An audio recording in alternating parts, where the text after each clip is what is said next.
Dram watering tools have been the professional's choice for quality and durability for over 80 years.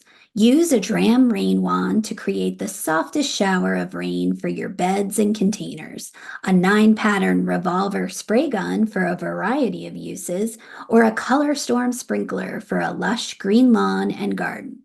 Dram, the professional's choice for lawn and garden. Available at a fine garden center near you. Visit us online at dramm.com.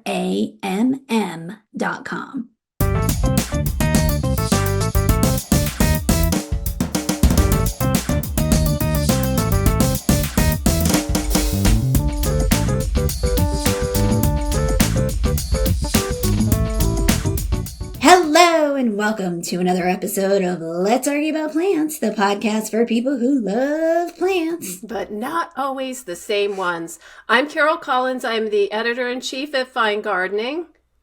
Hi there, and I'm Danielle Sherry. I'm the editorial director of the Garden Group, and we should probably explain. We've not new, but it might be new to our audience, right? Exactly. We've done some swapping around here, and at the end of 2023, actually, Carol, which feels like 8 million years ago, we joined forces with Garden Gate magazine and Horticulture magazine. We are all under the same active interest media umbrella now. We maintain our own independence. We are like U.S. protectorates? I don't know. We're like island nations of the beautiful Caribbean. That's what we are. So I've moved into a position to kind of do some overseeing and air traffic control for all 3 islands. And Carol, you have moved into being in charge of all things FG now, and no better person for that. In my humble opinion, no better person. So you guys won't see many changes at all. It will still be the high quality, amazing garden content that you've come to know and love. And Carol and I are still going to hang out on the podcast because we just like doing that, right? Absolutely. Best part of the job. Well, one of the best parts of the job.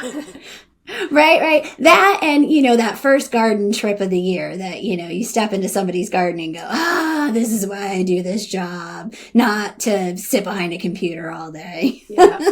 All of the the people are the best part of this job. Just like that overall, gardeners are the best of people. Love Agreed. Gardeners of any stripe. Agreed. Well, speaking of our second favorite thing to do, which is podcasting, we have a not so friendly title episode today and theme today, but I think it's great, which is Plants you can't kill. Plants you can't kill. And I feel like, Carol, you're a diligent gardener, so I doubt that you even kill any plants. Do you kill plants? All the time.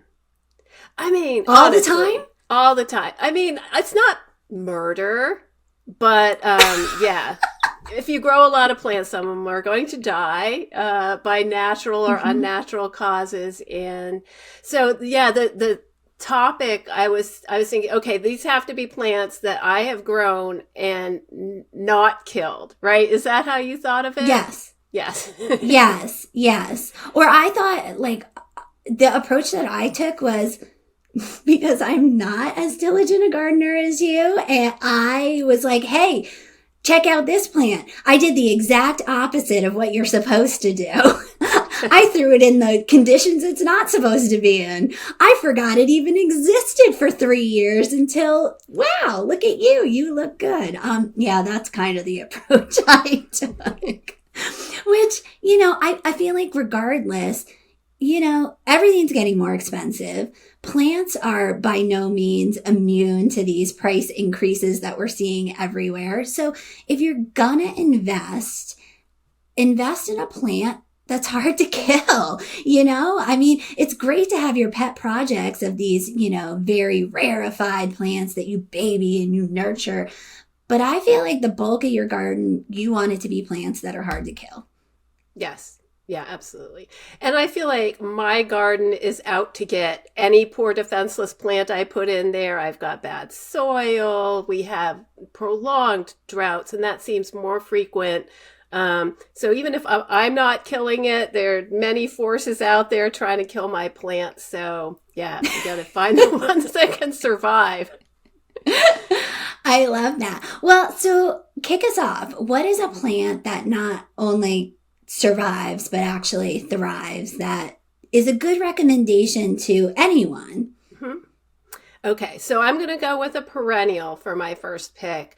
And it's, everyone is saying, oh, you got to save the monarchs, you got to plant milkweed. So I'm going to give you a milkweed that is really actually maybe one of the best ones to plant for monarchs, as long as, with a caveat, as long as you're in its native range. And if you're not, then you would need to find a different milkweed. So it's my favorite swamp milkweed. That's Asclepias incarnata. Zones 3 to 9, so very wide hardiness range. It is native to the eastern and central United States and southern Canada. And it grows in full sun to partial shade, wet to average soil. So that swamp milkweed is because it is very happy in wetland environments, but it is very adaptable. It grows in my crappy, sandy, dry soil next to the road, in the vegetable garden, pretty much anywhere on my property this will grow. And it is a great plant to grow for the monarchs, and in its native range is their preferred host plant for laying their eggs.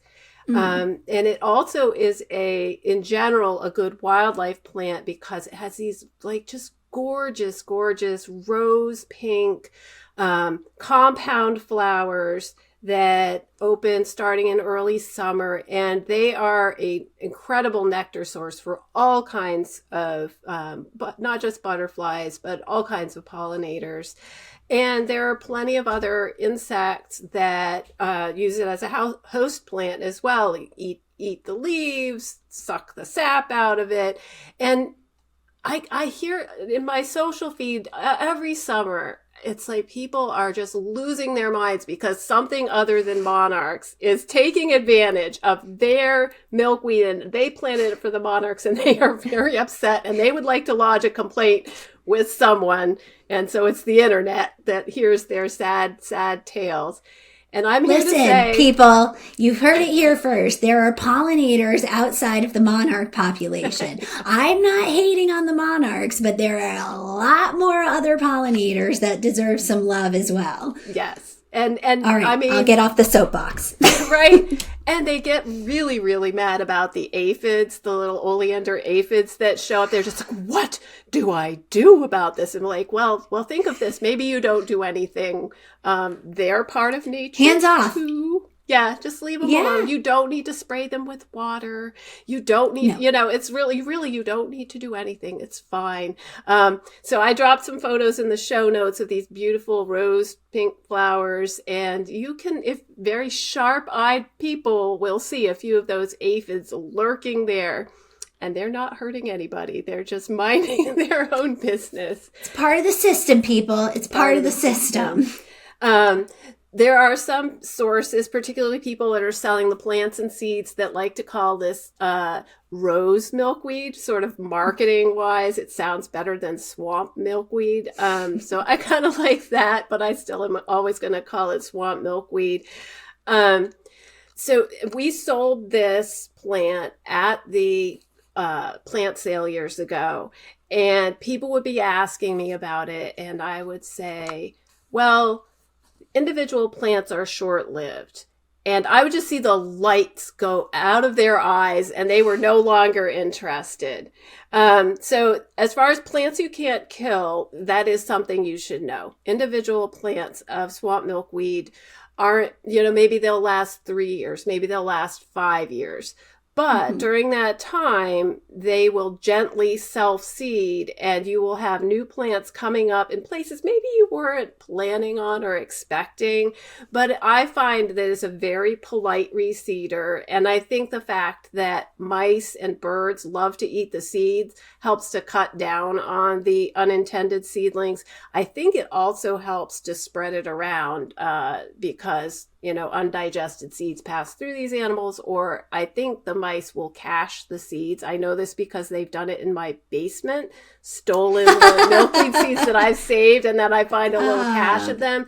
So I think they probably do that outdoors too. So some of your plants that are coming up may be coming from an forgotten cache by some little mouse. But it's hard. It's a harder plant to move because it has rhizomatous roots. So the best way to move it around is to plant new plants. And it's very easy to, if you'd like to plant new plants on purpose, you can start them in containers. You can actually start them right in the ground. They like to go through the winter. So one thing that I've done in the past, you sow the seeds just below the soil surface and then cover with burlap, and that'll keep the birds and mice off from them. Otherwise, your seeds will get eaten before the next year. So are the hard seedlings, to kill. Are the seedlings easily transplantable? Yes. When they're small, when they're small and the roots haven't spread out very far, you can dig them up and move them, no problem at all. Oh, that's awesome. Yeah. So hard to kill, dies on its own at a fairly young age. But once you have this plant in your garden, if you want it, it will be there forever in some form. And so for that reason, for that sort of like air of mystery, I that's another reason I love this plant.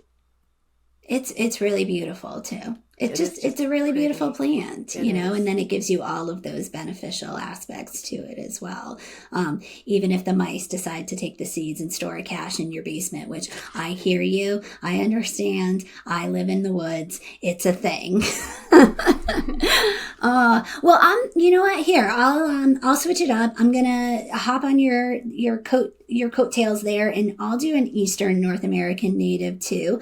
And this is a plant that occurred naturally on my property, and I have encouraged it to kind of spread and fill in areas that I like it because I think it's just a beautiful plant. And that's sweet fern, which is Comptonia peregrina, and that zones 2 to 6. So if you are in the colder northern region of North America, this is your plant.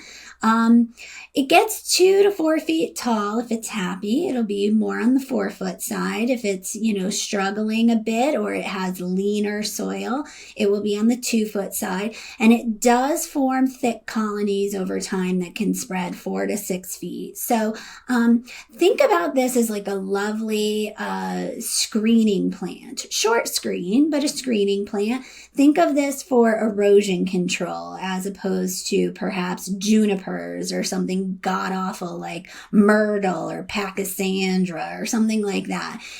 Go for sweet fern instead. Here's the reason I said that this is a plant you cannot kill. This plant does well in full sun. This plant does well in shade. This plant tolerates wet soil. This plant tolerates dry soil. This plant tolerates wind, salt, sand, acid, poor soil, infertile soil. So think about like the, a lot of these new construction houses or houses where they strip all the topsoil off. And then when you move in, you are left with basically bright orange backfill. Sweet fern doesn't care. Sweet fern does an amazing job of surviving in those locations. And it's a nitrogen fixer. So this is a plant that pretty much, survives on its own. It does its, it captures its, from the air, captures its nitrogen, fixes it in the soil. So it makes its own conditions, basically. It's like that house guest that comes to visit, brings all their own stuff, doesn't bother you, just does their thing, and you barely know they're there. So, best house guest ever. I also think that it's really cool because it's just a beautifully textured plant. So think of it as being almost our equivalent of tree ferns, which we really can't grow in the northern zones or not hardy for us. This is a tree fern version for the northern climes. It has a glossy, kind of the frond, if you will. It's like a shrub. The frond is about 1.5 feet long, about maybe 8 to 10 inches wide. It has all the little pinnates that you're used to on a fern, glossy green color to it, semi-evergreen, even in the coldest portions of its zone. So this isn't going to go to just completely sticks. For us here in 5B, or where I live, 5B6, this is almost evergreen year round. It will drop a few of its leaves here and there, but it still has a presence, which is pretty awesome. The other thing is it's divinely fragrant. I don't know really how. I was trying last night. I wrote down like 5 different words and I scratched them all out to describe the fragrance, but to me, it's like a woodsy aftershave. It's maybe a little medicinal, maybe a little pungent, but then it's got a sweet aftertone to it. If a perfumer out there has a better way of describing this, please let me know, because I feel like this would make an excellent men's aftershave, So, fellas, go out there and rub it all over yourself. You'll smell divine. It's just a really, really cool plant. And I have accidentally taken the string trimmer to my bank of sweet fern. It was an accident. I was on a tear. I was clearing out an area, and I was just dismayed that this happened.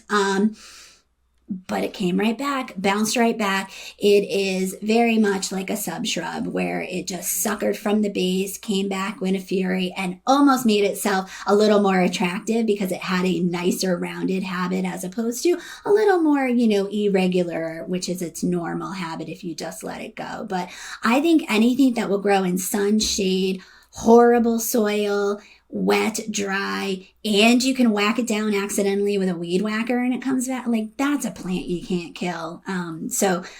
Big fan of sweet fern, love it. I feel like it is a native in the eastern North American areas and can be hard to transplant. So this is something that, you'd have to purchase probably as a containerized plant from a reputable native plant resource. And once you get it established, it's good to go. All right, Carol, we're building a garden. We have some lovely additions so far, a sweet fern. We have a swamp milkweed. What are we going to add to our beautiful Can't Kill Me garden? Okay. So unfortunately, my next plant is not a native, but it's a benign non-native. And that is black lace elderberry. That's Sambucus nigra Eva is its cultivar name, so black lace is its registered trademark name. I like Eva better, but I guess it wasn't as catchy. But that's like my great-grandmother's name, so I'll always think of this. Oh, I love Eva. Yeah. Right? It's a cool name. Hardy from zones 4 to 7. So cold hardy, but not super enthusiastic about growing in like the deep south or, hot, humid weather, but extremely durable and adaptable otherwise. It likes full sun to partial shade, average to moist soil, but it will tolerate drier conditions, and it will also grow in wet soil. In fact, I think that's what it really prefers. It really, I think, would be naturally a wetland plant in its native habitat. It grows in acid or alkaline soils. It's deer resistant, unfussy about pruning, and really, truly, I haven't tried to kill it, but I have cut it back really severely, and it just doesn't mind. And what I've read, and I've never tried, is you can cut this right to the ground every single year. Just grow it like a perennial. The top will come back, and it will get significantly large within a single season. I've been just growing it for 10 years in probably more shade than it really needs. And it's fine. It's just fine. It doesn't need anything. It's like that great guest you were talking about. It doesn't need anything from me. It doesn't ask for, fertilizer, pruning, anything. So, if it sticks a, branch out into the path, I'll cut that off. But, I've read, and maybe this is true in more sun, that it can get gangly and unsightly and kind of needs pruning. if it's... I was going to call you on this one because I feel like I have seen it. Yeah, it kind of looks like, what the heck, it's like a teenager, like the hair is going all over the place and you're like, well, you got to get a haircut before we have Christmas. It's like, yeah. But maybe that's what it is. It's that, in more shade, it stays in a better habit. I think that might be it. And all, and if it does start to get gangly again, you can cut it back as much as you want, which is kind of nice, like no pressure. If you want berries, you'll need to have a compatible cultivar nearby. So for example, Black Beauty or Instant Karma or Laced Up, like I almost think another elderberry nearby. Mine gets berries and I don't know where the other elderberries are. That some neighbor must be growing one. The berries are edible. I don't get very many berries, and it's probably because I don't have a suitable pollinator nearby. But the birds do like the berries.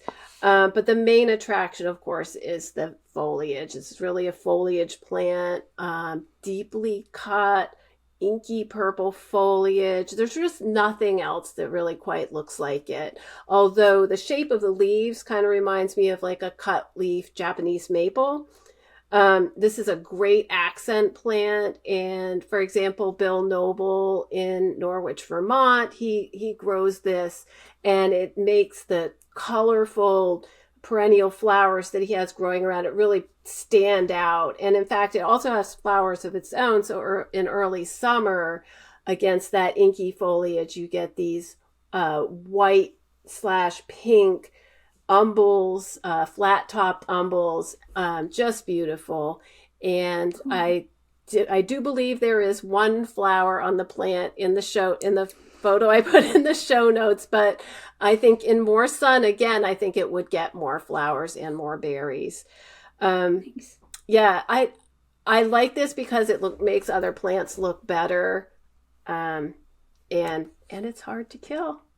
Yeah, it's not impossible. Isn't there is a native elderberry, right? Yeah, there is. So I wonder if that's what's pollinating with yours, that there might be a native, because you live in an area where there is, like you're in a creek bed area. So I wonder if there's a native stand somewhere nearby that it's cross-pollinating with. Yes. And I'm in I'm in suburbia, and there are probably 300 houses with gardens within a half mile, within a bee's flight from where I am. So, yeah, nice. Somehow, there's another elderberry out there. Totally.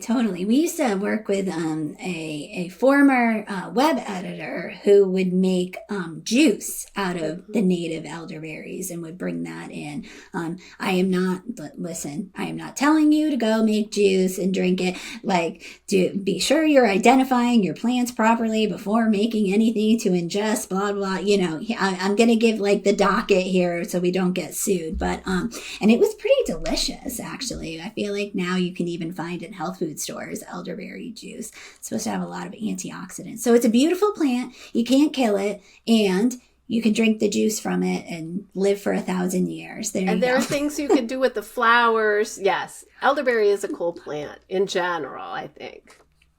Love it. All right, maybe I'll have to give it a chance, because I don't know. I was ready to actually argue with you, because the ones that I've seen are so gangly looking, but I think probably not in the right conditions. So maybe I'll have to give it a chance. Or they're not getting cut back enough. I guess that's the difference, right? Yeah. True. Like that's the same with Calicarpa, right? Like Calicarpa wants to be cut back every year so it doesn't look like, a monstrosity and this gangly shrub. If you cut it back, it's a great looking shrub, but you don't. It's a little uggo.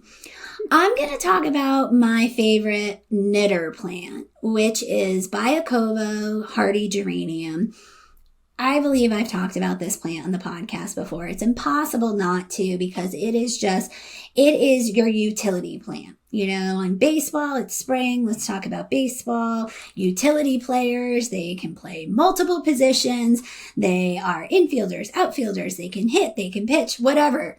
this is my utility player. So this is a hybrid, and it's geranium cantabrigiense Biocovo, and it's zones 5 to 8. So a good solid range. And sun, shade, put it in either. In sun, it's going to give you more flowers. In shade, it's going to give you a little less flowers. But it's very rare to find that plant, right, that can go in those extremes. You know, I'm not talking like a closet, deep, dark shade, but underneath a tree, you know, underplanted in a thick planted area as a knitter plant, full sun on my hospital hill, it still does okay.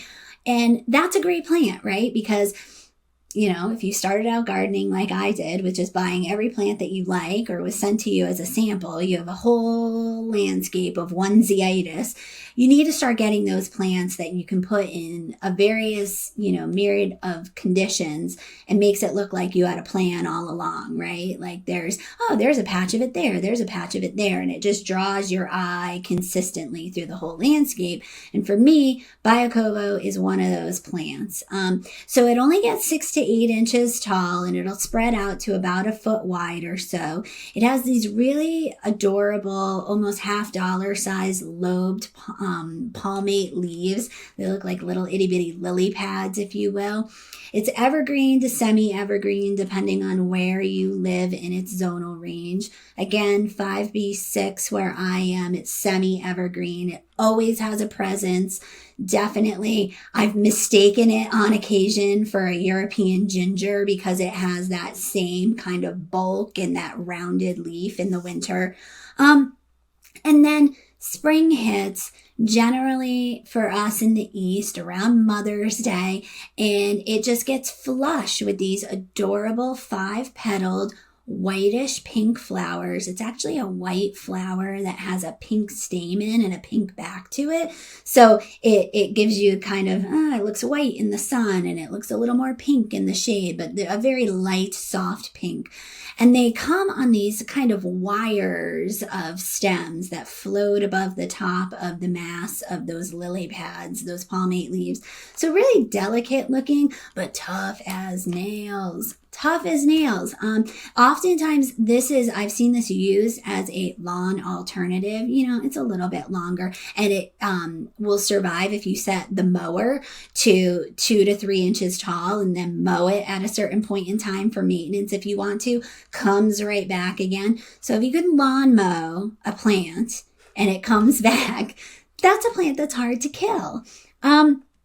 I also love that if you drop, you know, in the cooler zones, probably 5, 6, 7, maybe a little bit into 8. If you're getting cooler temps, the foliage flushes red. It's a perennial that actually gets fall color, which we love here. I mean, I'm looking at you, Carol, who loves Amsonia, which gets awesome fall color. So the Biocovo geranium gets this beautiful flush of color on its foliage as well. So it's going to bloom in spring. It's going to continue to bloom in summer. Lots of blooms. It's going to get sporadic blooms in fall. Then right before it gives up the ghost for winter, it actually gets a flush of red color on the foliage. So, I mean, there's not much more you can ask from a perennial for that. And here's another thing. I talked about how it's my knitter plant. Well, that's because I work for a gardening magazine and I don't make $1 million, so I can't buy 1 million plants to plant all over the place. This geranium spreads by offshoots, so you'll get these almost little like rhizomatic plantlets that come off of it. And here is how you do it. It is very complicated, the transplanting. You go over with your hand, you rip off a stem, and then you maybe poke it into the soil somewhere that you want it. And then you forget that you did that and it takes off and it's beautiful. It's very complicated, people. So make sure, you know, you gird your loins and do it that way. And maybe it'll make it. No, it's going to make it. It's the easiest plant on the planet. So I would plant Biocovo geranium everywhere, anywhere, if it's in your hardiness range. It's a benign ornamental. It's not it's a hybrid off of a North American native, but it's not going to spread all over the place crazily, but it's beautiful. It's beautiful. Do you have hardy geranium? Carol? I feel like I've seen them in your garden. I have one. I forget which one right now, but I had to move it. The only thing that it doesn't like is being overtaken by bigger plants. So I had one that was getting a grass was just like taking it over. So, but once like you said, so easy to move. Once I moved it out, it's doing great. Amazing. So yeah, I think like several of the geranium cantabrigienses, like regardless, if you don't like pink, fine. There's white versions, there's lilac versions. Any of those, give it a whirl. They're hard to kill. Okie dokie pokey. We're rounding out for our third plant here. I feel like we're creating a very beautiful garden right now. These would all go. Pinks. Yeah, so well together, right? So far, so good. I've got another one, and I think, okay, the garden's getting a little bigger here, but I've got another one that would be good with this mix. All right, okay, let's make a spot. Hard to kill combo. We're making a virtual spot. American cranberrybush viburnum. And I think some American high bush cranberry. But that's Viburnum trilobum, zones 2 to 7. This one is a North American native. It's native to wetland habitats. So you'll find it in like wet woods or on stream banks or, moist wooded hillsides. Northern USA, southern Canada. And it actually goes quite far up into Canada. Zones 2 to 7 that's the hardiness range. That's nice. Right. Like zone 2 is unusual. Like zone 3 is unusual, but zone 2 is like, holy cow. We got reindeer moss and snow. So it gets 8 to 12 feet tall and wide. It's got a nice loose vase-shaped habit. It's a shrub. It likes full sun to partial shade, moist, well-drained soil, very, very cold hardy, but it does not like hot summer weather. So zones 2 to 7, that's zone 7 cutoff. It's like we're almost at the southern edge of its range here in Connecticut. I mean, it goes down into like the mid-Atlantic, but not into the, south. So generally untroubled by pests and diseases, tolerant of various soil types, so easy to grow.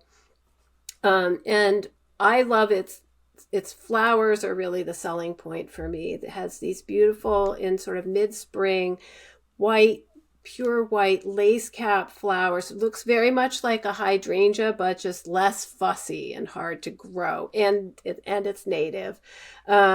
The leaves, the foliage is also nice, soft, medium green, palm size, like maybe 2-3 inches each leaf. And the Viburnum trilobum, it's 3 lobes on each leaf, almost like a little mapley leaf look. One problem with this species is that it will spontaneously hybridize with European viburnum. So that's Viburnum opulus, which is invasive. And the hybrids are also invasive. So growing this straight species is actually something that you can do that's good for those native populations, which are getting a little bit diluted with the hybridization that's just naturally occurring. If you're growing the straight species, you're helping keep that gene pool a little bit stronger and keep the native species going. It makes it's cranberry bush, it makes gorgeous, not berries, but drupes in late summer to fall. And I found on the North Carolina gardener website, what is that? I think it's the Master Gardeners. Okay. Database. Yeah, like the extension service or something like that. Yes, right. So they had a list of everything that eats these berries, which I thought was pretty impressive. They are eaten by deer, moose, foxes, raccoons, chipmunks, squirrels, skunks, mice, rabbits, grouse, pheasants, robins, cedar waxwings, and other songbirds. And not normally they say. That's our next episode. That's our next episode. Plants that the moose adore. Stay tuned, guys. Episode 182. Y'all, I am hoping to attract some moose to my yard with this plant. It hasn't happened yet, but I am still hopeful. Nice. Birds apparently do not favor the fruit until after it has frozen and thawed several times. So, like, I don't know who's eating this, but for me, the berries are gone by early winter at the very latest. So, yeah, lots of things eat it. I think that's the bottom line. So, great wildlife plant, great flowers. The pollinators love the flowers. It makes a lot of them. And hard to kill. Really, just like nothing I've ever done has affected it in any way. The worst thing that's ever happened is it got aphids one year, really, and that was fine. So, yeah, I love this one. There you go. Now, does it eventually, because I know some other native viburnums that we've talked about on the show before, kind of form a thicket over time? So is this one of the viburnums that we want to give a little bit of space to flex its arms, or it stays more politely in check? I have not had mine sucker. So okay. I don't, it may, and certainly like, maybe if there was more moisture, my soil, like I've said before, is very dry. It's got, some shade. Maybe in different set of circumstances, it would sucker more. But I think in general, you can expect it to stay 8 to 12 feet tall and wide. And if the suckers bother you, just take them out in the spring when they come out. But really, I haven't had that problem.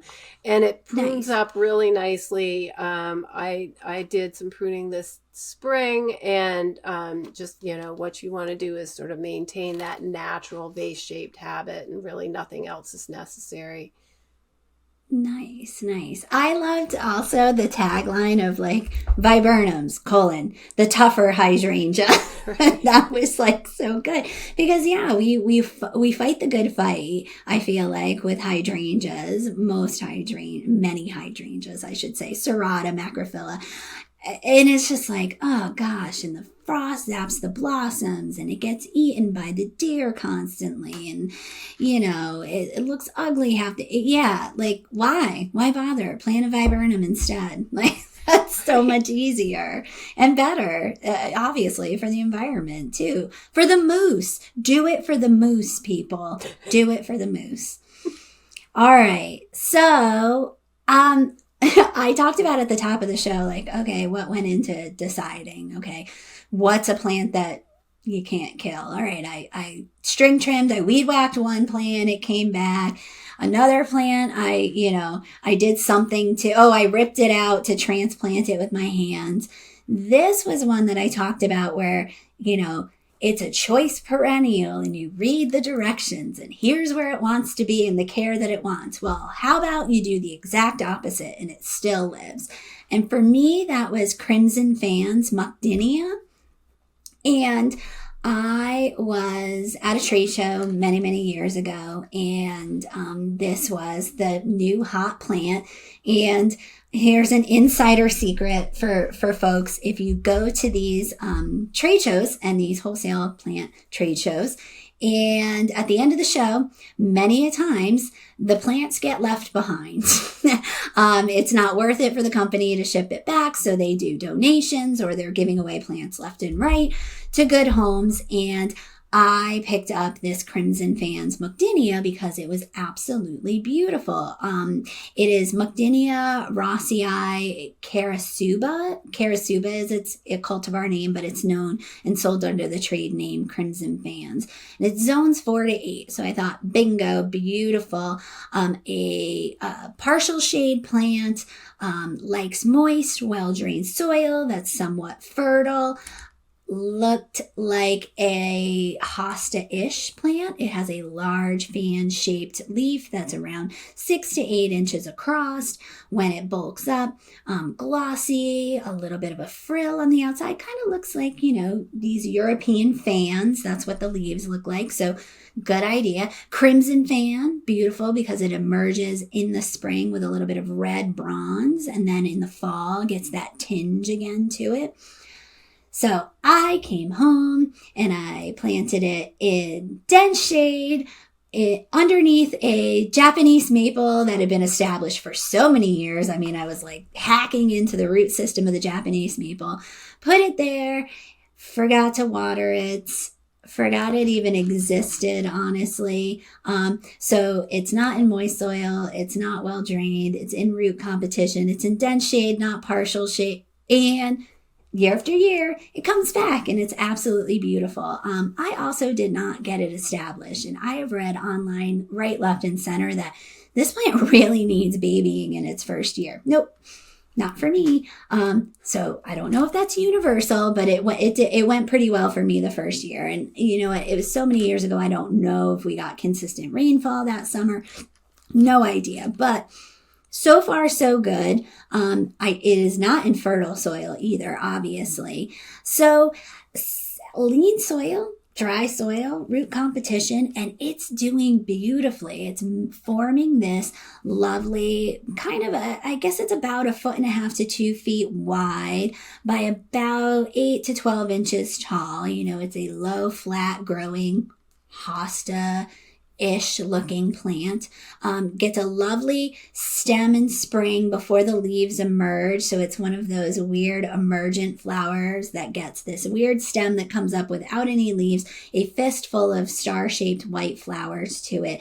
Pollinators go bananas, so it must smell good, and it must also have like a decent amount of nectar to it. So they flock to this weird looking white fist thing that comes up. I could care less about it. The leaves then emerge around it, so it looks a little less odd, so you get some of the flowers and the leaves at the same time. So I became a fan of it because it naturalized as a very nice ground cover underneath this, small tree. It's a Japanese maple, but perfect. And I didn't kill it. I couldn't kill it. I tried real hard, but it didn't die. So I always like also a hosta alternative. I can't speak to its deer resistant. I read some places say that it does have deer resistance to it because it's got kind of that almost Berginia, squeaky, shiny, rubbery type of leaf to it. And then, you drop into a Reddit forum and people say that it's been eaten left, right, and center by deer. So all I can tell is anecdotally say in my garden where I have deer, it has not been feasted upon, whereas 2 doors down, hostas are getting decimated by the deer. So I would dare to say that it's got at least a little bit of deer resistance to it. That's Crimson Fans Mukdenia. It went from a trade show to equally horrific conditions and still going strong. All right, Carol, I feel like we're still doing very well with our garden. Let's call it a long border at this point. We've got, a beautiful cranberry viburnum in the back. Then we've hedged it on the side with a little bit of sweet fern. We threw in a swamp milkweed. We've got a mukdenia going on over there, like a very pretty array. And then we're knitting it all together with geraniums. So everybody, take notes. No, don't take notes because you're driving. Go to finegardening.com. Click on the podcast tab and get the plant list and see all these beautiful plants. That's what you want to do. But this would make a beautiful planting plan. Yes. And you know what we don't have yet? A grass. Yes. Give me a grass. Okay. Give me a grass. All right. And this one I have, not me, but the rabbits have tried to kill this one and have so far been unsuccessful. So this is Shenandoah switchgrass. Okay. Panicum virgatum. Shenandoah, zones 5 to 8. And it's 3 to 4 feet tall and wide is how big it gets. Full sun to partial shade. It adapts to a wide range of soil types. And I love the panicum, I love also that they're called panic grasses. It's like, why? Why are they called panic grasses? There's no need to panic. They're lovely. Low care, but they have just, the nice strappy grass-like foliage that forms a, big sort of fountain-like mound. And then the flowers / seed heads rise up above that mass of foliage. And that's late summer. And then as you get into the end of summer, early fall, the foliage will take on sometimes a little bit of red, little streaks of color, and then gracefully after the frost, it goes to the sort of straw, pretty like soft straw color, and it'll hold like that through the winter. I had 4 or 5 of these that I planted too close together. So it was like this big clump that was like 6 feet across. Everything's like trying to grow out from the center. So it was splaying out into the road, and it was splaying into the path on the other side. And for years I've been looking at it and saying, I've got to move it. I don't have the strength to do it now, but one of these springs I'm going to move it. So this was the spring. I went out there, like, okay, first I'm going to take the top down, and I give a tug, and the parts that are staying, the seeds and seed heads and the strappy foliage is still standing. I give it a tug, and nothing is holding it. It just comes right out. Nice. Pruning right? made simple. easy to clean up the top, and then I get down and I find that it's like Watership Down underneath this plant. The rabbits have made tunnels underneath. They have been lining their burrows with beautiful switchgrass foliage. Did they actually have a burrow in the grass crown, or is the burrow elsewhere? Under oh my gosh. Under and among the crown. So, I had these 5 plants, and they were in between them. They were under them. And finally I'm digging out what's left, and I like go around, and like as far out as I can to get as many roots as I can. And I get up this root clump, and then I go to lift, and the top just like pops right off. No. Yeah. So apparently the roots of switchgrass are a very good food source for rabbits. And I just sort of like, this is, gardening with wildlife, gardening for wildlife. This is not what I had in mind. No. We don't need a bunny factory underneath our ornamental grasses. But, there was a surprising amount left, and okay. I moved the chunks that I could move, and we'll see how they come back. But I just, I sort of started to think of it more in like a loving way, like, oh, the little bunny oneies were like, they had this perfect home last winter, and I just pictured them like lying on their backs in their little tunnels and like eating the roots of the plant. Oh my God. You just wait. We're going to check back in 2 months on how you feel about bunnies 2 months from now. And I can guarantee you are not going to be singing those praises of those cute little adorable fluffy bunnies 2 months from now. Those bunny oneies are part of my garden, and, the little baby ones that come out in the spring are cute, and I just can't get too mad, even though they eat my favorite plants. What can you do? They're native. I'm not.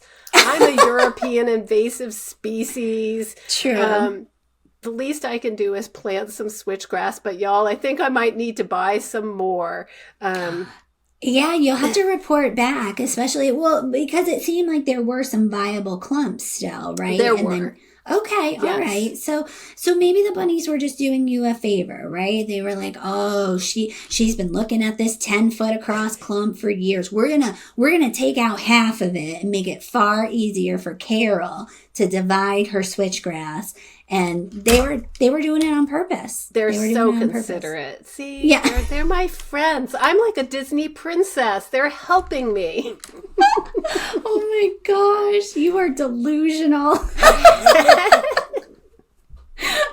Well, I mean, I do love the fact, too, that, you're highlighting an amazing ornamental grass that is a native grass, because I feel like many of us who started gardening, in the 90s, maybe early 2000s, got serious about it, just got very much burned by the ornamental grass craze that mainly focused on miscanthus. So, so many of us were gifted or picked up at plant sales, or even went to the nursery and, everyone was touting like, oh, beautiful textures, amazing plant. Yes, very true for ornamental grasses, but we got burned on miscanthus, which A, is not only invasive, but also B, gets so monstrous and out of control that, it becomes a absolute task to try to A, divide, maintain, prune back, and B, when you get to the point where you realize, oh, I want to get rid of these, that it's backbreaking. It's backbreaking to remove them. So there's such better alternatives. And, panicum, that whole genus, pick one. They're awesome. They're just awesome plants. So, yes. And the bunnies would agree. They are delicious, evidently, if you're a rabbit. Oh my goodness. Well, I'm gonna round out our list with another one that would make a great backdrop on the other side of the viburnum, which would pair nicely with your panicum grass because it'll be this late season stunner. And listen, if you need a fail-safe shrub that you cannot kill, that you buy a stick from a nursery and you're like, do a panicle hydrangea. Hydrangea paniculatas are so gosh darn tough. You could pick any cultivar. It does not matter. They're all very tough. You coppice it back to nothing. You renovation prune it. You don't do anything to it, for years and years and years. Panicle hydrangeas will maintain. They don't need fertile soil. They'll do lean soil. They'll even do some standing water at times and still do okay. They take salt. They take wind. They take it all. And they're kind of the tougher hydrangea. They're the hydrangea that keeps on giving. I happen to pick Limelight. Honestly, just because it was warm yesterday when I was doing the notes and I was thinking about margaritas, and it's a margarita color. So Limelight's beautiful. It blooms a little bit later than your macrophyllus or your serratas. It will start out kind of this chartreusey lime green, which is absolutely beautiful. The blooms are conical shaped, kind of like an ice cream cone. And then they will fade to white. And then as we hit some cool temps into fall, it turns pink and kind of a dusty rose color. The blossoms also persist on the shrubs over the winter, so they kind of fade out to this tawny taupe color and just give a really nice texture and some structure to the garden for a deciduous shrub over the winter. The snow gathers on them. It's absolutely beautiful. And panicle hydrangeas, zones 3 to 9. That's really, really a large zonal range for one shrub. This is not for the faint of heart. Limelight gets big. It gets 6 to 8 feet tall and 6 to 8 feet wide. That's a big one. But like I said, there's panicle hydrangeas that will only get 2 feet tall and 2 feet wide. Bobo, that's a great dwarf species that does really well. Like I said, it's hard to kill. It really is.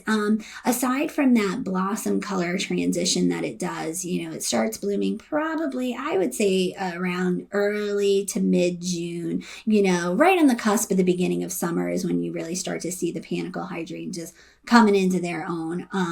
And then it also gets foliage color in fall. It tends to kind of go more of the yellow gold tone. The leaves are bright green, lance-like, and they're just really, really lovely. But you can expect a little bit of yellow coloring to it before it drops its leaves and goes forward. But I actually, we get plant samples. It's a perk of the job.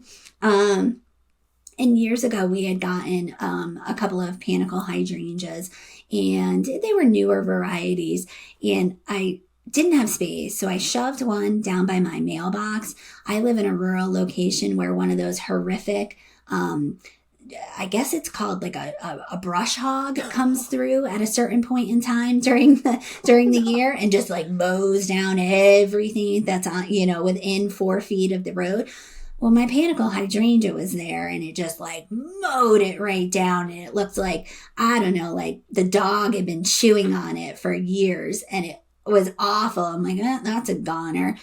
And wouldn't you know it, last year, out of nowhere, from its roots, it just looked gorgeous again. So then I went out there and I put, a flagging tape all the way around it when the guys were coming to do the mowing again. And I had the sign, no mow, pollinator zone, and the whole nine. But I mean, it got brush hogged and it came back. So I really think panicle hydrangeas are hard to kill. And Carol, I know you've got panicle hydrangeas as well, right? I do. I think, is PG hydrangea? Oh, yes. Panicle? That's a classic favorite. Classic. I've got a tree. Yeah. It's 15 feet tall. It came with the house. Yeah, you cannot kill them.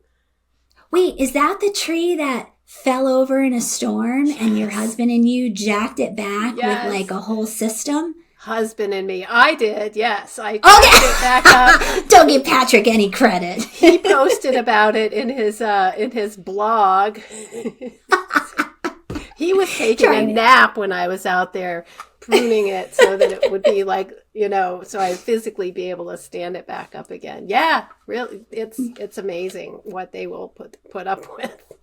All right. So, you heard it here first. It can be a decades-old tree get unearthed and still get propped back up and keeps a-licking and keps on ticking. Absolutely. So that's awesome. And now, because everything sounds better with a British accent, here's Peter to talk about all the plants he's loved before. Cue Willie Nelson. Hello, pod listeners. Today's an in memoriam to all the plants I loved before. With Mother's Day behind us and Father's Day coming up, I think many of you might be able to relate to a scenario that has played out several times over the years in my family. It all begins innocently enough. A single orchid plant gifted to me and my wife with love and completely unrealistic expectations. You can't kill this one, my daughter said. It thrives on neglect. Lies. It did not thrive. It barely limped through a fortnight before giving up in a dramatic, leaf-dropping finale that felt, personal. Soon came others. A pencil cactus that should have thrived in a dry, sunny spot, but instead met its doom via overwatering. Yes, I drowned a cactus. A succulent turned translucent overnight, as if trying to phase out of existence. A Dallas fern spontaneously combusted into crispy confetti. The basil plant dead within 48 hours, possibly from shock after I tried to sing to it. Then there were the deliberates. Look, I didn't want to commit photosynthetic murder, but some of these gifts came straight from a horticultural nightmare. One was a spindly, dusty thing, allegedly some type of hebe plant, that looked like it had crawled out of an abandoned Victorian attic. Another was a mysterious potted creature that may actually have been a sentient fungus.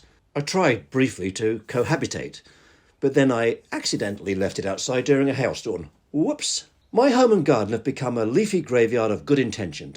I've started naming the new ones ironically, like Hope, Last Chance, and Please Don't Die. Still I persist, part gardener, part Grim Reaper, fully delusional. In the end, each shriveled sprig and mouldy root ball has taught me something. Not about botany, of course, but about myself. I am resilient. I'm endlessly optimistic, and I should probably stick to fake plants. Carol, I'm kind of disappointed. I thought that Peter was going to sing the 1984 classic, Julio Iglesias, Willie Nelson, To All the Plants I've Loved Before, but no dice this time. He likes to sing, too. I was surprised. Are you going to sing it for us? Hell no! I sound like Mickey Mouse when I'm talking. Can you imagine if I tried to croak out a song? No, Yikes. let's try it. Massive unsubscribe from the podcast list. Massive. All right. Well, I'm extremely excited because I would like you to tell us where our guest lives. And she's going to talk about plants you can't kill in an extreme condition. Yes. So Kielian DeWitt is in the Bitterroot Valley in Montana. So not too far from Missoula. I think the town is called Hamilton. Yeah, she is Mountain West, but she's in the valley, and she gets all kinds of extreme conditions where she is. All right, if a plant can survive there, it can survive anywhere. Let's see what she has to say for plants you can't kill. We are back with Kielian DeWitt from all the way from the Bitterroot Valley of Montana. Welcome to the podcast, Keelian. Thank you. Good to be here. It is so good to see you. It has been years since I visited your beautiful garden out there in Montana. How's it growing?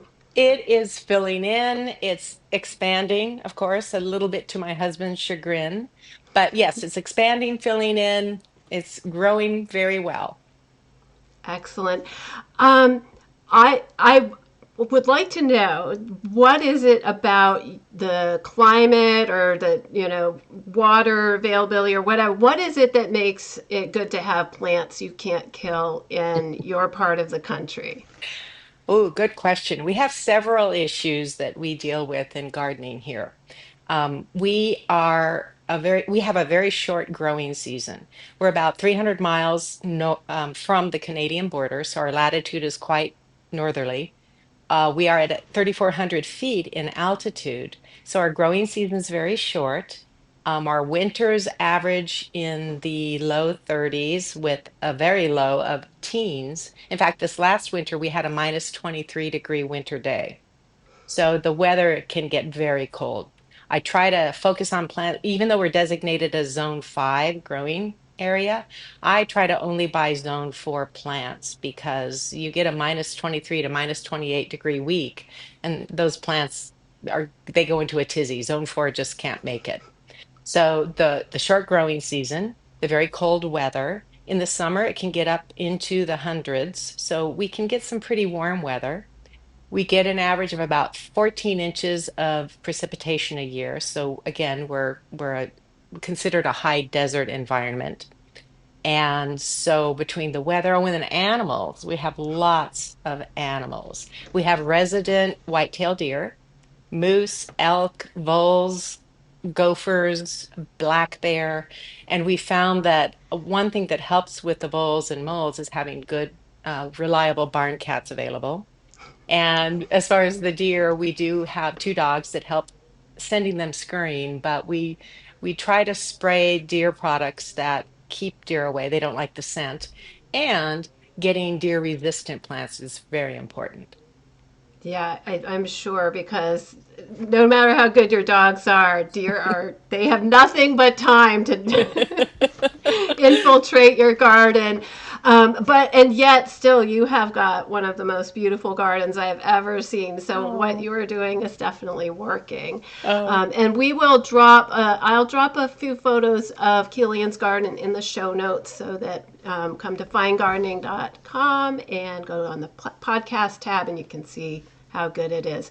But let's get right into the plants. You have 5 hard to kill plants for us. What's your number one plant? one of my favorite is Abelia. I love the Sweet Emotion cultivar. It is very hardy once established. It doesn't need a lot of water, which is very helpful. Deer don't tend to nibble on it. They don't like it that much. And it has such a fragrant scent in the spring and early summer. In fact, when we have FedEx delivery men come by, even they will look around going, "What is that scent?" It's very strong. It's like a sweet jasmine scent. And then in the fall, the leaves turn a orange red color. So it's really has pretty three-season effect. And I understand in warmer climates, it's actually evergreen. So, between the drought tolerant aspect, the deer don't like it. It grows in full sun. It is not picky, and it blooms on old wood. So that's the only issue is have to be sure to prune it appropriately. How big does it get? It gets about 5 to 6 feet high and wide, and it appreciates a good pruning. It looks prettier if it's pruned, you know, prune about a quarter of it every year. Yeah, that's a nice manageable size though. And it seems like you must have it near the front door if your UPS man is noticing it.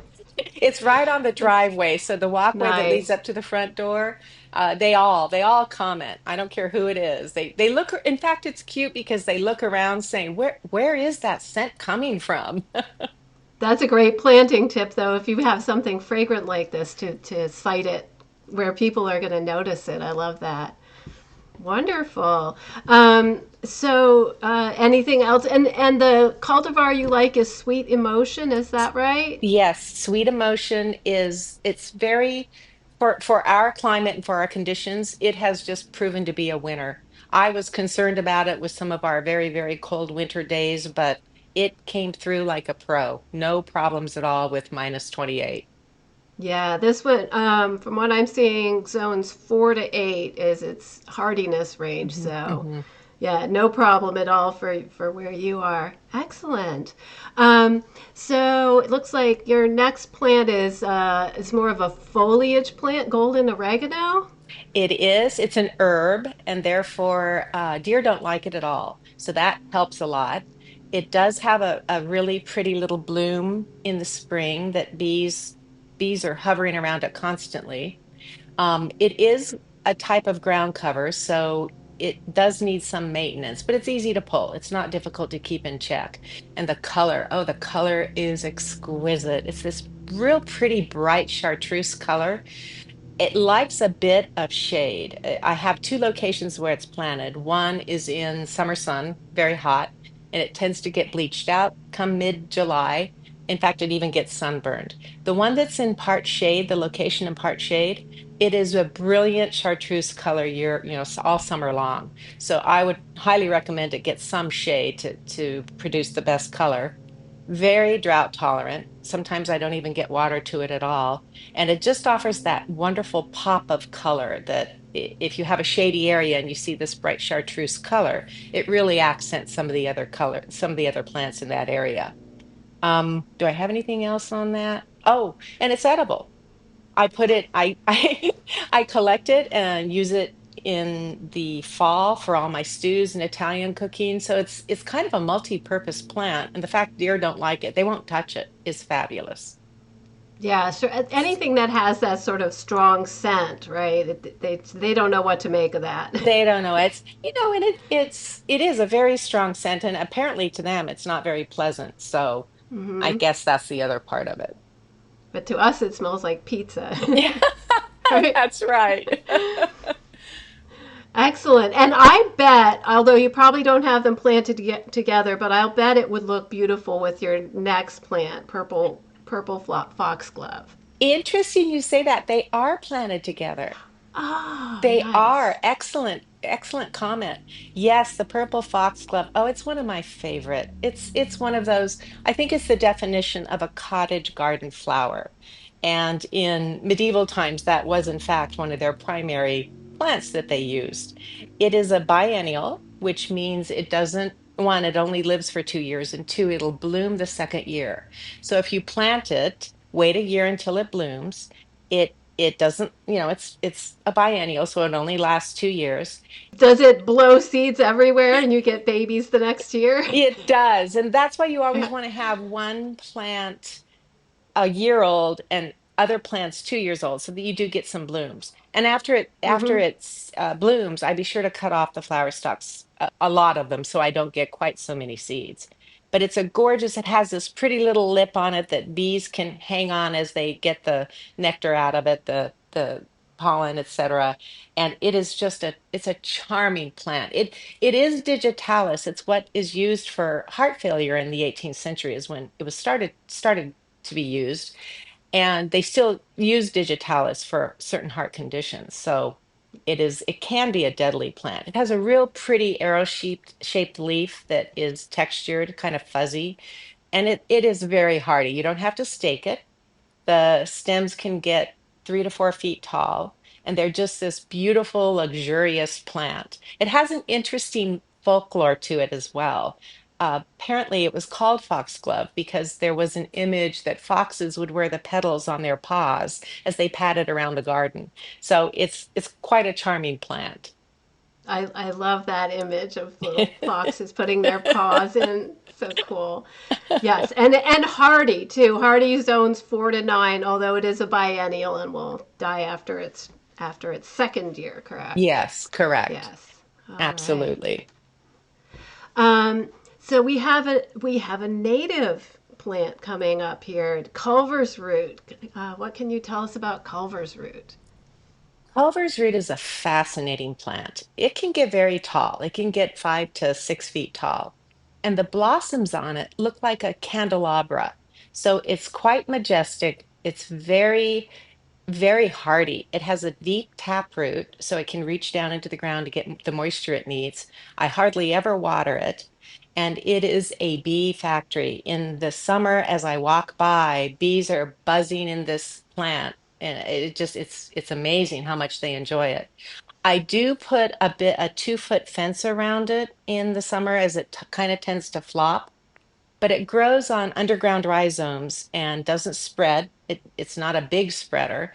It's very gradually it'll start to produce new plants, and they're very easy to pull out. So that makes it a better plant, I think. The deer do not like it. It is a fabulous looking plant with it's a light purple color.